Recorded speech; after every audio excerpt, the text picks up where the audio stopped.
Le Grand Soir, émission spéciale ce soir, puisque dans quelques instants, nous allons recevoir le vice-président du Front National, Florian Philippot. Un livre va sortir qui le concerne directement, un livre qui raconte les tensions qui existeraient entre lui et Gilbert Collard, notamment au sein de son parti. Il va nous dire si tout cela est vrai ou pas. Il nous dira aussi ce qu'il pense du programme économique de François Fillon, puisque vous savez que le candidat Les Républicains l'a dévoilé aujourd'hui. Et puis a-t-il regardé Emmanuel Macron hier soir aux 20h? Le candidat d'En Marche a eu des mots durs sur le programme de Marine Le Pen. Voilà donc pour le sommaire. On se retrouve dans quelques instants, juste après le journal de 20h, journal dont vous savez qu'il est accessible chaque soir aussi aux sourds et malentendants. Il est présenté par Rebecca Fitoussi et Frédéric Marchezan.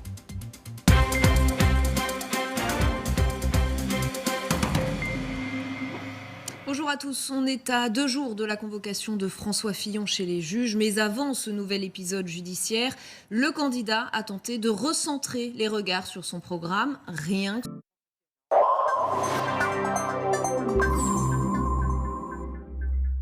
Le Grand Soir, édition spéciale avec un invité unique. Ce soir, il s'agit de Florian Philippot, le vice-président du Front National. On va passer cette heure ensemble, Florian Philippot, jusqu'à 21h pour décliner les propositions du FN, commenter aussi évidemment celles de vos concurrents qui ont été très actifs aujourd'hui, notamment François Fillon qui a confirmé son programme économique, en grande partie en tout cas. Alors il y aura des coupes sombres, il l'avait dit déjà lors de les débats de la primaire dans le budget en cas de victoire du candidat Les Républicains. François Fillon, sur lequel je voudrais vous entendre d'abord sur l'histoire des costumes. Alors lui dit c'est ma vie privée, foutez-moi la paix avec ça, il a raison ou pas? C'est-à-dire qu'il ne faut pas faire toute la campagne présidentielle sur ça. Je pense que ça fait 48 heures qu'on est là-dessus, c'est peut-être un petit peu beaucoup. Ceci dit, c'est toujours significatif d'une espèce de déconnexion. Voilà. C'est-à-dire sur le prix des costumes, vous voulez dire? Oui, sur le prix, sur les amitiés, sur... voilà, on n'a pas tous les mêmes mœurs, manifestement. Vous avez envie de savoir qui est cet ami ou bien vous estimez que c'est autre chose? Pas particulièrement, sauf s'il y a évidemment des circuits financiers louches. Là, c'est autre chose. Sinon, non, je veux dire, chacun se fera son idée assez facilement sur des costumes, je ne sais plus à combien de milliers d'euros, de dizaines de milliers d'euros. Ce sont des notions qui nous dépassent. L'échéance du 15 mars se rapproche aussi pour François Fillon. C'est le jour de sa convocation devant les juges pour une éventuelle mise en examen. S'il est bien mis en examen à la sortie le 15 mars, vous pensez qu'il doit se retirer ou qu'il doit rester? On sait déjà qu'il ne se retirerait pas. Il l'a annoncé. Ce qui montre une incohérence parce qu'il avait annoncé pendant longtemps, il en avait même fait un argument de campagne qu'il se retirerait s'il était mis en examen. Finalement, s'il est mis en examen et ne se retire pas, ça le regarde. Il s'est un peu mis dans la nasse tout seul. Voilà. Mais je crois que ce qui est... la justice passera, on verra bien ce qu'elle dit, mais ce qui est intéressant maintenant, il reste 1 mois et quelques, plus beaucoup plus. Il faut qu'on parle de fond, qu'on ait des débats de fond, parce que les Français ont vu les semaines filer sans qu'on parle beaucoup de fond. Enfin, on a fait campagne, nous, sur le fond, comme jamais. Mais il faut qu'on parle du chômage, qu'on parle du terrorisme islamiste, de la pauvreté, des retraites, de tous ces sujets absolument essentiels. Alors, parlons-en du fond, justement, sur le programme de François Fillon, puisqu'il l'a dévoilé donc ce matin, son programme essentiellement économique. Alors, il reprend l'essentiel de ses positions de la primaire, mais il ajoute une dimension quand même un peu plus sociale, avec notamment cette mesure, c'est un allègement de charges salariales, et ça, c'est nouveau, écoutez. Protéger les Français, c'est aussi leur redonner tout de suite du pouvoir d'achat. Mon projet intègre un choc fiscal immédiat de plus de 10 milliards d'euros pour les ménages. Tous les salariés bénéficieront immédiatement d'un allègement de charges sociales qui leur procurera un gain de 350 euros et donc de 700 euros pour les couples qui travaillent. Nous allons améliorer la situation financière des familles qui investissent pour notre avenir avec le relèvement du quotient familial et le rétablissement de l'universalité des allocations. Il a entendu les critiques sur la dureté réelle ou supposée de son programme, François Fillon, quand il fait cette annonce? C'est-à-dire qu'il annonce cela d'un côté, de l'autre côté, hausse de 2 points de la TVA pour tout le monde, donc ça va déjà rogner en grande partie ce qu'il donnerait éventuellement avec tout cela. Il annonce 500 000 fonctionnaires de moins, il annonce 20 milliards d'euros d'économies sur le dos de la santé des Français. Ça me paraît aussi très irresponsable, y compris pour la dépendance. Vous savez que nous, on propose un 5e risque de la sécurité sociale en matière de dépendance pour nos personnes âgées. Lui, il souhaite confier cela au privé. Donc là, on voit toujours les liens de collusion avec certains assureurs. Évidemment, on le sait bien. Donc, je veux dire, ça reste un programme très dur, très, très dur. J'ai l'impression pour la France, lui pense qu'il faut une thérapie de choc pour redresser le pays. Si vous voulez, en gros, il prend la politique actuelle et il l'aggrave. Oui. Écoutez, il aura les résultats actuels, mais aggravés, c'est tout. Il aura encore plus de chômage, encore plus de pauvreté. C'est pas du tout la politique suivie par François Hollande. Vous dites la politique actuelle. Tout à fait, la politique suivie. La fin des 35 heures, la retraite à 65 ans. Oui, enfin sur la retraite, donc il poursuit cette politique qu'on a entamée il y a une vingtaine d'années d'allongement sans cesse, sans que ça ne résolve rien d'ailleurs, du départ à la retraite, de l'âge de départ à la retraite, alors qu'on sait que l'espérance de vie en bonne santé, ça fait plus de 10 ans qu'elle stagne, voire qu'elle baisse un petit peu. Oui. Donc cet argument fallacieux de l'espérance de vie, il est vraiment mauvais, il n'est plus valable, sachant en plus que dans l'entreprise privée, très souvent, on est viré, excusez-moi, mais à 55 ans, 56 ans, 57 ans, et donc si on demande aux gens de travailler jusqu'à 65 ans, on va créer des masses de retraités pauvres. Et il ne faut pas précariser la retraite des pensionnés, des retraités. Mais il y a quand même des comptes à rétablir du côté des sécurités sociales. Il y a des comptes à rétablir. Et la réforme des retraites, d'ailleurs, elle a porté ses fruits cette année de ce point de vue-là. Non, il y a des comptes à rétablir, mais pas sur le dos des Français. Ah bah sur le dos de qui alors c'est les Français qui les financent. Il y a des sources économiques qui ne sont pas faites. Il y a des sources économiques qui ne sont pas faites sur la fraude sociale, sur la fraude fiscale. C'est-à-dire que nous, on propose par exemple la carte vitale biométrique, biométrique, donc beaucoup plus sécurisée, qui serait fusionnée avec le titre d'identité. Et ça permettrait d'économiser. On propose de supprimer l'aide médicale d'État. Ça économise combien ça ? C'est plusieurs centaines de millions d'euros. Oui, plusieurs centaines de millions. L'aide médicale d'État, c'est à peu près 900 millions, ça va pas très très loin. 1 milliard maintenant, mais c'est déjà cela. Et puis c'est une pompe aspirante de l'immigration, 1 milliard d'euros par an. De la même manière, on souhaite aller vers la vente à l'unité du médicament. On a tous parfois des armoires remplies de médicaments qui se périment. Ah si, ça c'est important. Si, c'est important. De la même manière, c'est important de continuer à génériser, aller vers le génériquage des médicaments. De la même manière, il faut soutenir nos start-up, puisqu'on parle de santé, qui dans les domaines justement du médicament peuvent apporter de l'emploi et de l'innovation qui fait faire des économies. Vous voyez, il y a plein de choses à faire. Mais dérembourser sans cesse les médicaments, ça va pénaliser les personnes âgées, ça va pénaliser ceux qui sont les plus fragiles, et on n'a pas besoin de cela. Voilà. Donc, je veux dire, des vraies mesures. Moi, je vais vous donner une vraie mesure pour le pouvoir d'achat. Dans les 144 engagements de Marine Le Pen, par exemple, il y a une baisse immédiate des tarifs du gaz et de l'électricité de 5%. Oui, il y a beaucoup de dépenses, effectivement, dans ce programme et dans ces 144 mesures. Ça, ce sont les tarifs réglementés qui ont beaucoup augmenté. Tarifs du gaz et de l'électricité, il faut les baisser de 5% immédiatement. On peut le faire d'autant que les entreprises en question sont bénéficiaires.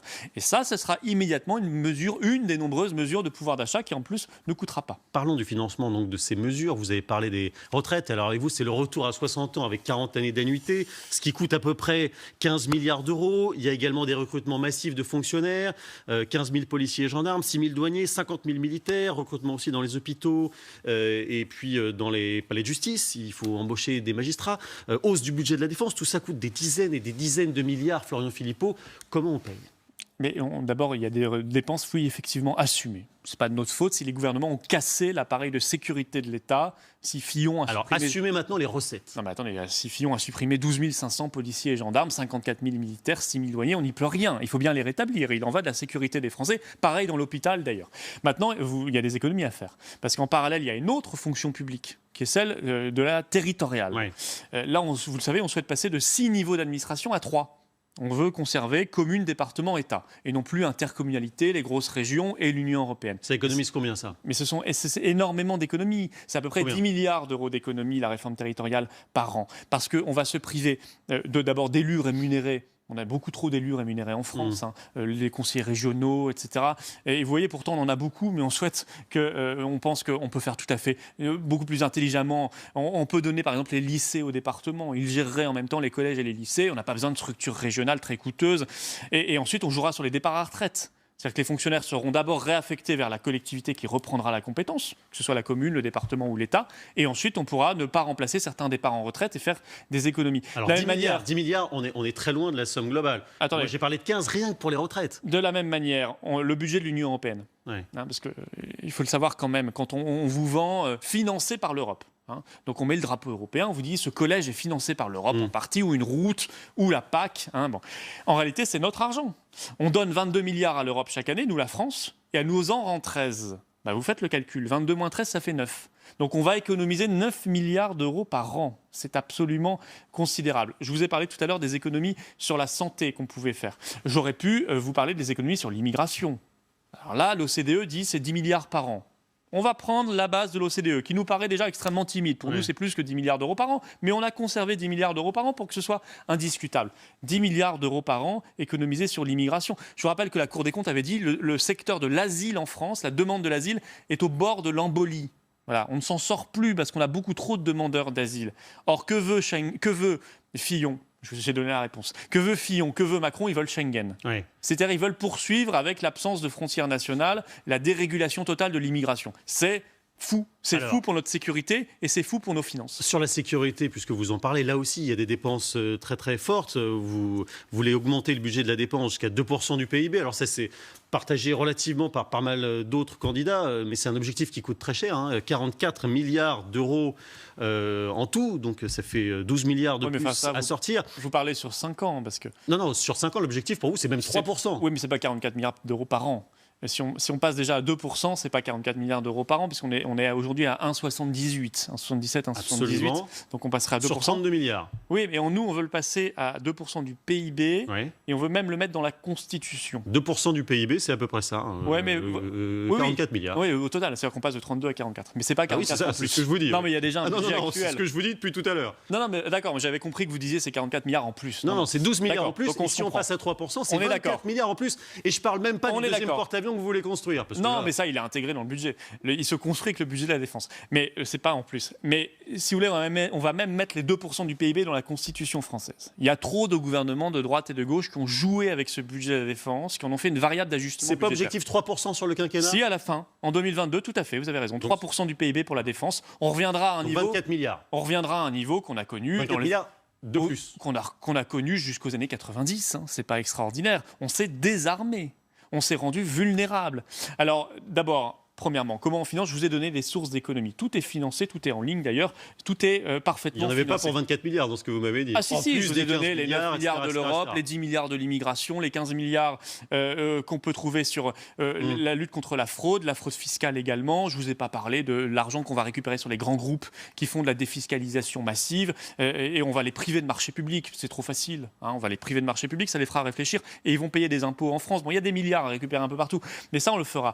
Mais oui, la défense et la sécurité, c'est très important. Mais ce qu'on oublie, c'est que quand on investit 1 euro dans notre défense nationale, nous avons une industrie de défense nationale en France. C'est une grande chance d'ailleurs pour notre pays. Mais ça crée de l'emploi.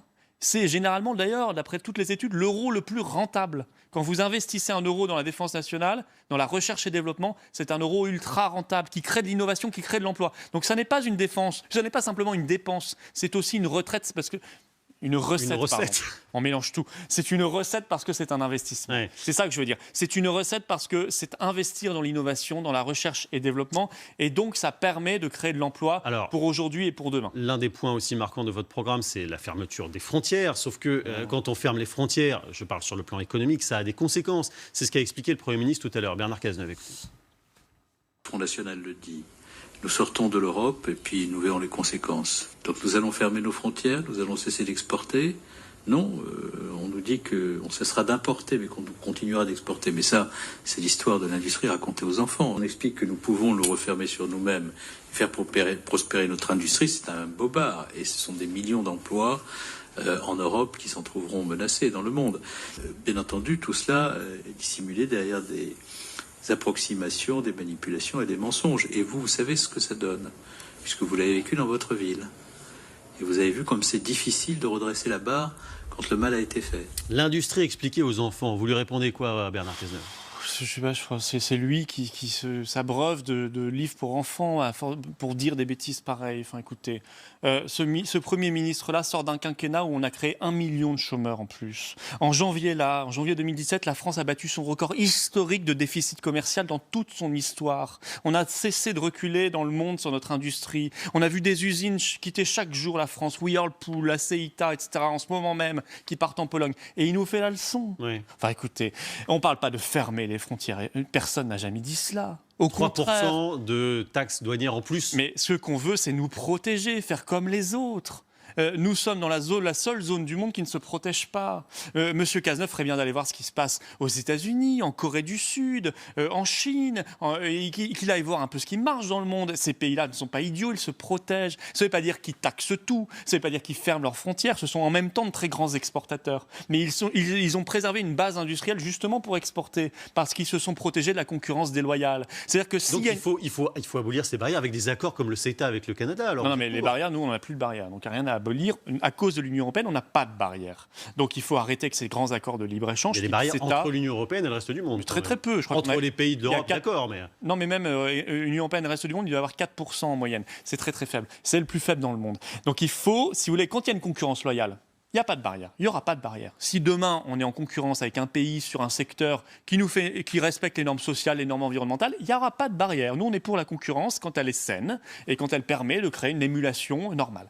Par contre, s'il y a une concurrence déloyale, parce qu'on va être en concurrence avec des pays d'Asie ou d'ailleurs, ou d'Europe de l'Est, qui font travailler des gens à $50 par mois, ou qui font même travailler des enfants, ou qui polluent énormément, donc qui ne respectent pas les normes environnementales que nous, on impose à nos industriels, à nos paysans. Ça va faire augmenter les dépenses pour les gens, parce que les produits importés, un quart, je crois, des consommations des Français sont des produits importés. Donc si ça coûte plus cher, les gens vont devoir payer plus cher aussi. Non, si c'est un produit importé qu'on ne fabrique pas aujourd'hui en France, il ne sera pas taxé.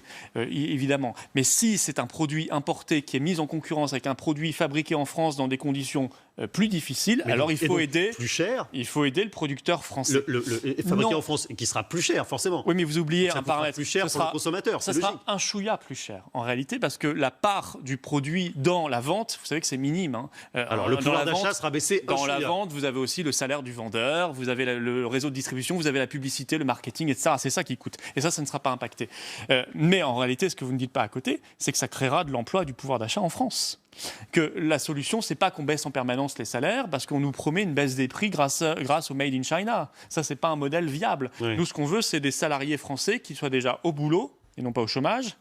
Il y a quand même 6 millions de chômeurs en France, et qui aient des salaires décents, ainsi que des retraites décentes d'ailleurs pour les retraités, pour avoir du pouvoir d'achat. Vous voyez, c'est un cercle vertueux qu'on veut créer. Sur les retraités et sur le pouvoir d'achat, parlons de la sortie de l'euro, parce qu'évidemment c'est un des points aussi marquants du programme de Marine Le Pen, même si elle ne dit plus sortie de l'euro. Hein. Elle dit retour à une monnaie nationale. Ce qui est pareil, oui. Ce qui est pareil, exactement, ce qui revient exactement à la même chose. La plupart des économistes disent qu'en gros, ça équivaudrait à une dévaluation de 10 à 30% de la valeur de la monnaie. Évidemment, ça a des conséquences qui sont très très lourdes pour l'économie. Vous dites oui, c'est vrai, mais on l'assume. L'OFCE dit que ça sera 11% de dépréciation. Entre 10 et 30, voilà. Enfin, 10 et 30, c'est quand même x3. Oui, non, il faut être précis.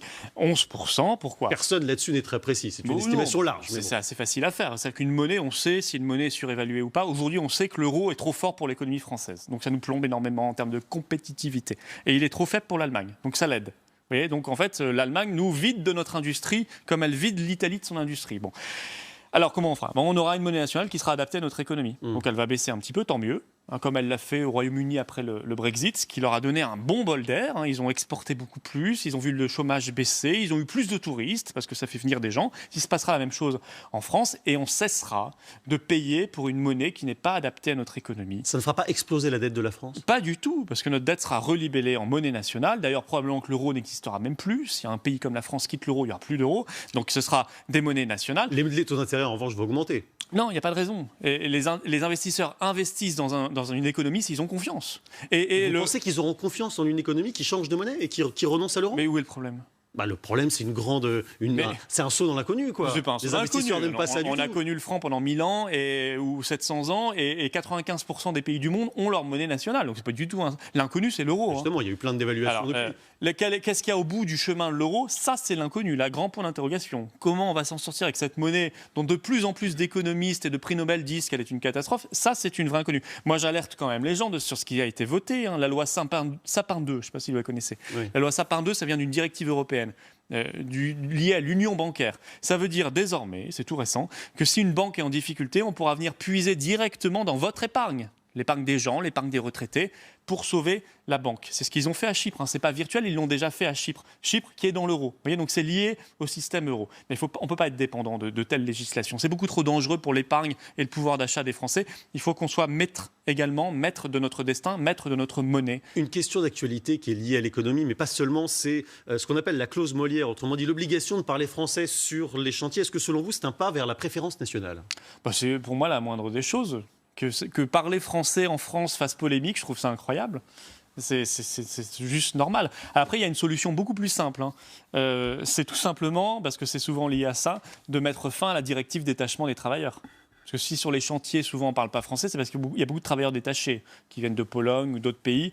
Le travail détaché, c'est une concurrence déloyale.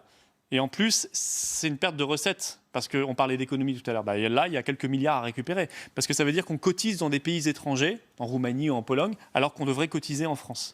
On va écouter un autre de vos adversaires politiques maintenant, qui lui aussi a commenté votre programme. C'était hier soir au journal de 20h de TF1, Emmanuel Macron, sur les conséquences pour le monde paysan qu'aurait une hausse des barrières douanières.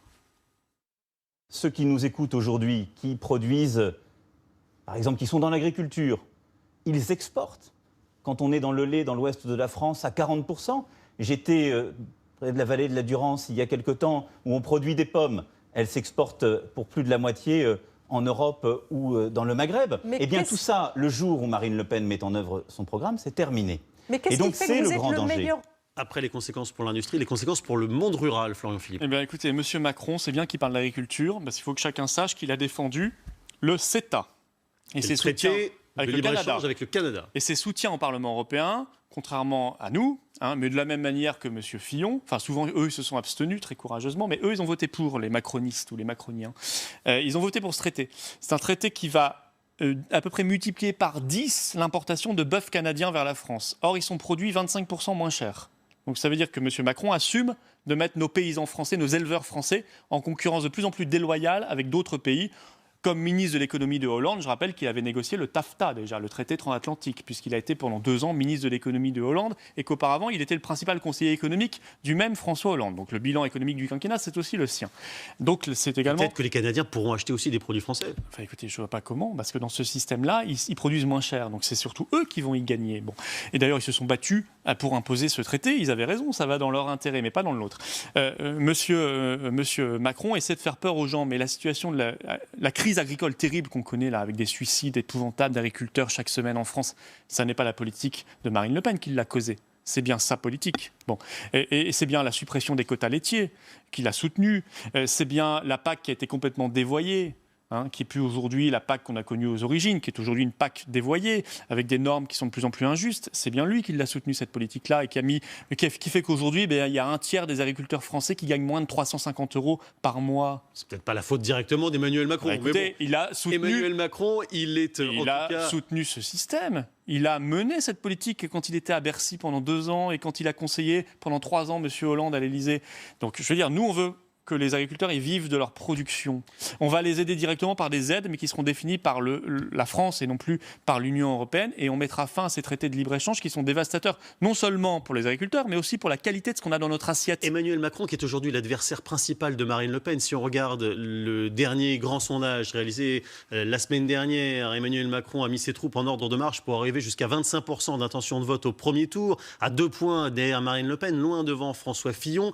Et puis ce qui est intéressant, c'est sur le second tour, regardez, c'est pas du tout les mêmes chiffres entre d'un côté François Fillon versus Marine Le Pen et de l'autre Emmanuel Macron versus Marine Le Pen. Emmanuel Macron, on sent bien que ça serait évidemment, vous souhaitez vous davantage que François Fillon l'emporte au premier tour, j'imagine, Florian Philippot. Non, moi alors très honnêtement, avant un premier tour, je regarde pas les sondages de second tour parce que je pense qu'ils n'ont pas beaucoup de valeur. Les dynamiques se créent le soir du premier tour. Enfin bon, et les gens là répondent sans connaître la fiche de second tour. Ce qui est intéressant, c'est que le débat, effectivement, avec Macron, mais avec Fillon aussi, sera un vrai débat tranché et clair. On a d'un côté un candidat qui est sous influence. M. Macron, c'est le candidat de la banque. C'est le candidat, vous savez, son conseiller santé a dû démissionner parce qu'ils ont été pris la main dans le sac, parce qu'il était lobbyiste pour le laboratoire Servier. Et on retrouvait dans le programme santé de M. Macron des remboursements de médicaments produits par Servier. Donc là, il y a vraiment un conflit d'intérêts. Donc c'est un homme qui est sous influence.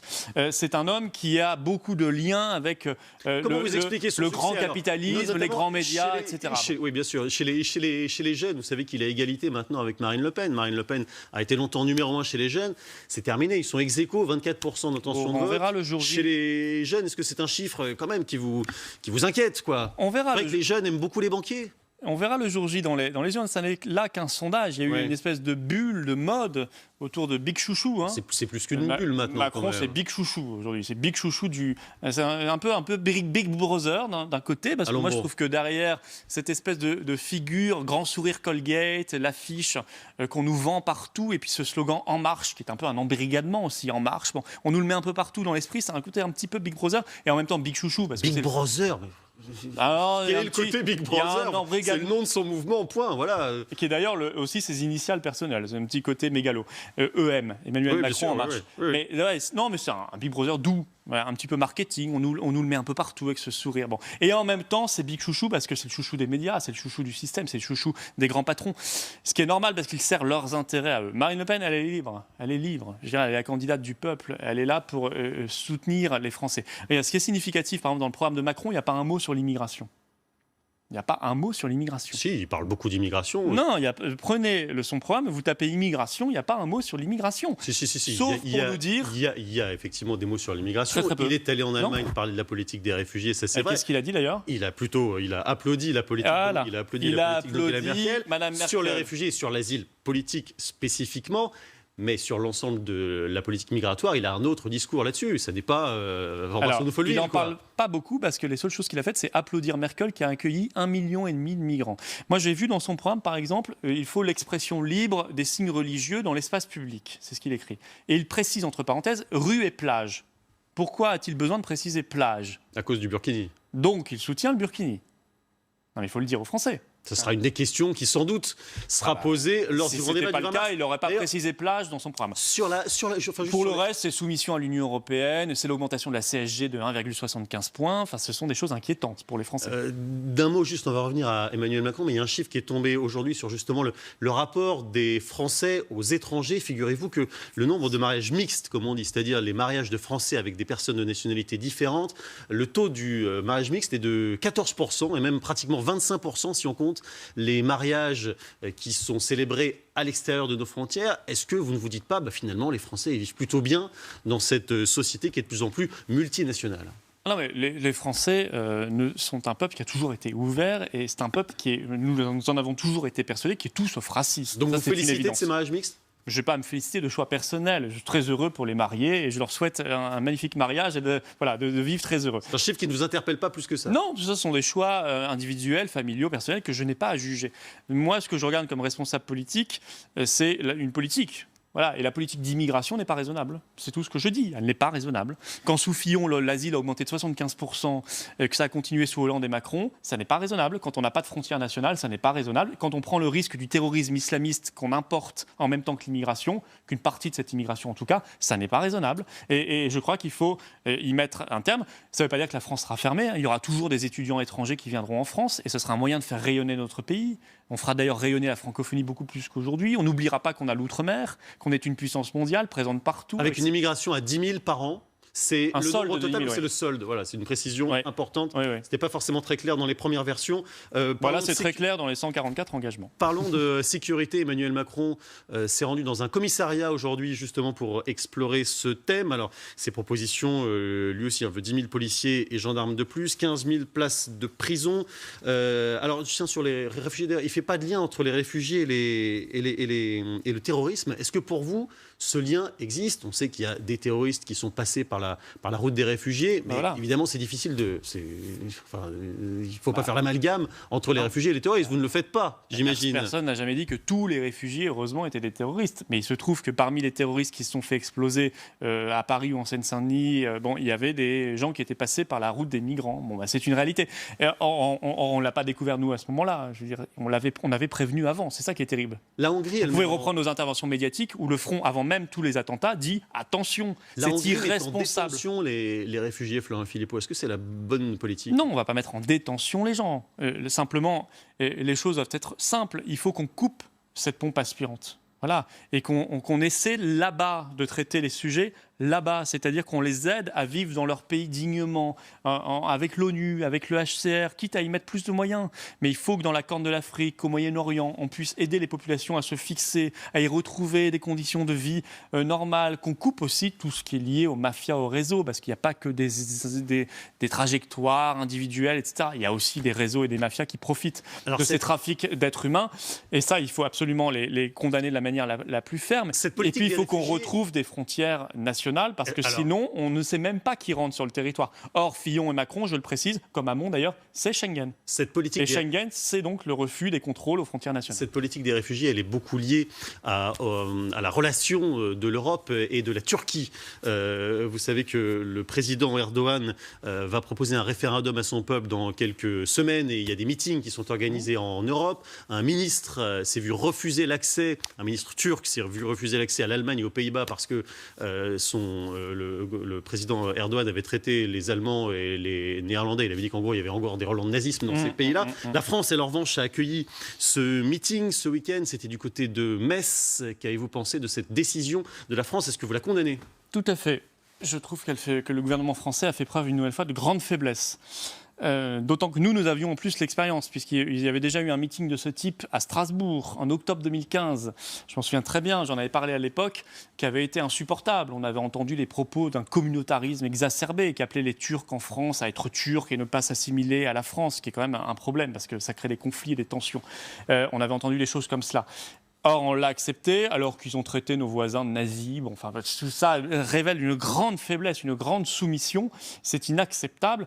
Ça vient du fait qu'on n'arrive pas à être nous-mêmes et à être sûrs de nos valeurs et de nos droits, notamment par rapport à la Turquie. Je rappelle qu'il n'y a pas un gouvernement français, que ce soit sous Sarkozy ou sous Hollande, qui a vraiment arrêté les négociations d'adhésion de la Turquie à l'Union européenne. Il n'y en a pas un qui l'a fait. Même si le discours public est quand même extrêmement clair. Vous avez raison, il y a le discours public, il y a ce qu'on vous dit ici sur les plateaux, puis il y a ce qu'ils votent au Parlement européen et ce qu'ils font lors des négociations à Bruxelles, c'est-à-dire qu'ils continuent d'ouvrir des chapitres de négociations, notamment Sarkozy l'avait fait. Est-ce que le président... Sarkozy a même fait pire avec Fillon parce qu'ils ont supprimé le référendum obligatoire pour toute nouvelle adhésion à l'Union européenne. Ils ont fait ça en 2008. D'un mot sur le président Erdogan, au-delà des thèses qu'il défend lui, qui ne sont évidemment pas les vôtres, sa façon de diriger le pays, qui fait penser aussi un peu à celle de Vladimir Poutine, ce que Nicolas Bavrez appelle les démocratures. Est-ce que c'est une façon de diriger un pays qui vous semble souhaitable pour la France, par exemple? Non, pas du tout. Enfin, d'ailleurs, je pense pas que ça ressemble énormément à Poutine. Je pense qu'il y a eu des purges et des choses qui ont été absolument terribles. C'est tout à fait condamnable. Et il y a eu une grande complaisance de la part des autorités européennes, européistes, devrais-je dire, pendant longtemps, vis-à-vis de ce régime. Alors, vous avez attaqué tout à l'heure le système médiatique. C'est un discours assez traditionnel dans votre bouche, pas seulement la vôtre d'ailleurs, celle de Marine Le Pen également. Écoutez, tiens, ce qu'elle disait il y a seulement quelques jours, l'une des multiples attaques contre les médias. Le véritable contre-pouvoir, ce n'est plus la presse. Le véritable contre-pouvoir aujourd'hui, c'est Internet. Ce sont les réseaux sociaux. C'est vous, en somme. Vous qui pouvez librement vous exprimer, trouver toutes les informations, même celles qui dérangent le système. C'est là que vous trouverez le véritable contre-pouvoir, la véritable indépendance. Je le dis, mais avec le sourire, mais je le dis quand même. Les médias ne se comportent plus comme un contre-pouvoir, mais comme les petits faillots du système. Alors même dit avec le sourire, c'est pas très agréable de se faire traiter de petits faillots. On est des faillots, Florian Philippot. De qui? C'est-à-dire qu'on n'a pas inventé, par exemple, le fait que M. Berger, patron du Monde, soutienne Macron ouvertement. C'est pas pour ça que le journal Le Monde soutient Macron ouvertement. Bah non, ça n'a rien à voir. Et quand vous avez Berger qui... Figurez-vous que les propriétaires n'appellent pas les rédactions. Ça ne se passe pas comme ça, pardon de vous dire. Il a même fait mieux que ça, Berger. Il a tweeté il y a quelques jours un tweet de félicitations à l'un de ses journalistes du Monde parce qu'il avait fait un bel article sur Macron. Enfin, il a fait pas mal de tweets aussi où il a tapé sur les journalistes du Monde de façon extrêmement violente. Mais cela, quand ils vont dans le bon sens, il les félicite. Il leur donne un petit bonbon. Bon, enfin, tout cela est extrêmement choquant. Et c'est pas nous qui avons inventé les liens de M. Macron avec plusieurs capitaines de presse. Enfin, je veux dire, c'est pas nous qui l'avons inventé. Quand Marine Le Pen parle de cela, elle valorise, c'est vrai, Internet et les réseaux sociaux, mais elle a raison. Elle a raison. Mais Internet et les réseaux sociaux, c'est formidable. C'est un moyen c'est de pas une débat. poubelle de l'information. Il y a plein de fausses informations, comme vous n'en voyez pas. Il n'y en a pas dans les médias beaucoup moins. Infiniment moins, vous le savez bien. Écoutez, si on prend tout ce qui est écrit sur vous ou sur Marine Le Pen sur les réseaux sociaux, pardon, mais ça ne va pas vraiment vous faire plaisir. Il y a aussi ce que j'entends parfois sur moi ou sur Marine Le Pen à la télévision, à la radio ou dans les journaux. Attendez, c'est pas beaucoup plus violent sur Internet et sur les réseaux sociaux. Les gens, de bonne foi, vous nous dites ça. Qu'il y ait des diffamations, etc., je suis d'accord avec vous. C'est infiniment plus violent. Je crois qu'il faudrait rendre plus facile la plainte pour diffamation ou injure, c'est d'ailleurs dans le programme, parce qu'il y a des choses qui sont inacceptables. Mais vous avez raison. Donc c'est une bêtise de dire que sur les réseaux sociaux, il y a les vraies informations. Parce que vous avez oublié une chose, c'est que les gens ont un cerveau. Donc, et les gens vont pas aller. Les gens savent faire la distinction entre ce qui est intéressant, ce qu'on ne trouve pas à la télévision, à la radio et qu'on voit sur Internet, et ce qui est fantaisiste ou voire ridicule, voire dangereux. Les gens savent faire la distinction. Il y a des blogs, il y a des sites citoyens extrêmement intéressants sur Internet. Je dis pas que tout est acheté dans les médias, mais je dis qu'il y a aussi des choses extrêmement intéressantes sur Internet et les réseaux sociaux. D'ailleurs, nous, on veut inscrire les libertés numériques dans la Constitution. Parce que c'est une nouvelle liberté, une nouvelle conquête. Il y a beaucoup moins de filtres sur Internet que dans les médias. C'est pour ça que c'est intéressant aussi. Oui, mais c'est aussi pour ça qu'il y a beaucoup plus de ce qu'on appelle les fake news. Les gens, par exemple, s'ils vont sur marine2017.fr, ils trouveront directement les 144 engagements présidentiels de Marine Le Pen, ce qui est quand même formidable. C'est un outil qu'on doit valoriser, qui est extraordinaire. Et si les gens s'intéressent aux déclarations des membres du Front National, ils pensent aussi que tout va bien au Front National, que tout le monde s'entend parfaitement bien, qu'il n'y a aucun problème. Sauf que c'est une organisation humaine, le Front National, donc comme partout, il y a des gens qui ne s'entendent pas forcément. Et il y a un livre qui sort sur vous cette semaine, Florian Philippot, il s'appelle même Philippot Premier, c'est dire l'hommage qui vous est rendu. Il est écrit par 2 journalistes de la LCP et, alors d'après ce livre, Gilbert Collard, figurez-vous, vous connaissez bien, il aurait envie de vous virer du Front National. C'est vrai ou pas? Alors ça a été démenti par tweet, mais bon, honnêtement, tout le monde sait bien que Gilbert Collard n'a pas toujours eu des propos très amènes à votre égard. Non, mais si vous voulez, moi je veux dire, je suis pas, on est Gilbert comme moi d'ailleurs, on n'est pas naïf devant cette idée d'essayer de faire croire qu'il y aurait un parfum de division à quelques semaines de la présidentielle. Chacun a bien vu la petite manip. Il s'agit de faire croire qu'il y a une division, qu'il y a un problème, etc., pour qu'on ne parle pas du fond pendant ce temps-là. C'est totalement faux. Tout le monde est derrière Marine Le Pen. J'ai encore vu Gilbert il y a très peu de temps, je crois que c'était au Salon de l'Agriculture. Vous voyez, on a passé 2 heures ensemble derrière Marine à faire le salon. Voilà, c'est tout. Après, c'est une communauté humaine. Bon, mais c'est pas grave, tout ça. Après, même... Ça en est où vos rapports avec Marion Maréchal, par exemple ? La preuve que je vous ai est assez ridicule. Ils écrivent dans le livre, il faudrait passer par un comité central. Mais Gilbert Collard n'est même pas adhérent du Front National. Donc il ne pourrait même pas se présenter au comité central. Donc ça prouve que ça n'a pas de sens. Où en sont vos rapports avec Marion Maréchal Le Pen? Mais ils sont très bons. Est-ce qu'elle est encore isolée aujourd'hui au sein du parti, comme vous l'avez dit il y a quelques mois?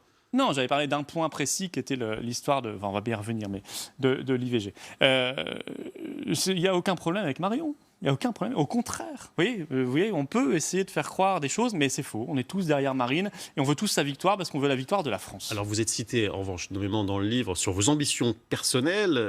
Vous dites, il ne faut pas fixer de limite à mes ambitions. Est-ce que vous rêvez d'être président, Florian Philippot, quand vous rasez le matin ou pas? Non, mais alors, cette phrase...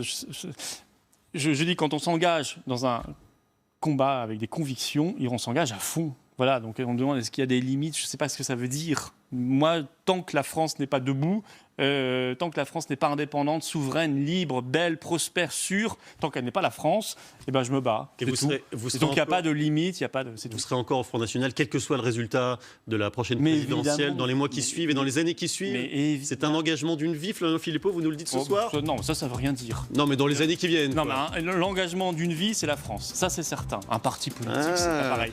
Mais je veux dire, évidemment que le Front National est aujourd'hui la maison... C'est pas ça qui va démentir les rumeurs sur le fait que vous pourriez partir après la présidentielle. Mais pourquoi vous avez vu que je parte? Parce qu'il y en a pas mal qui voudraient vous mettre dehors. Déjà, on aura du boulot. Si le score de Marine Le Pen n'est pas bon, c'est la stratégie Philippot, comme on dit, qui sera possible. D'abord, j'ai aucune raison de partir parce qu'on aura du boulot, parce que Marine Le Pen sera présidente de la République et que je serai là avec tous les autres pour l'aider. Le grand débat, ce sera le 20 mars sur LCI et sur TF1. Merci beaucoup. Merci à vous. Philippot, le journal à suivre. Rebecca Fitoussi.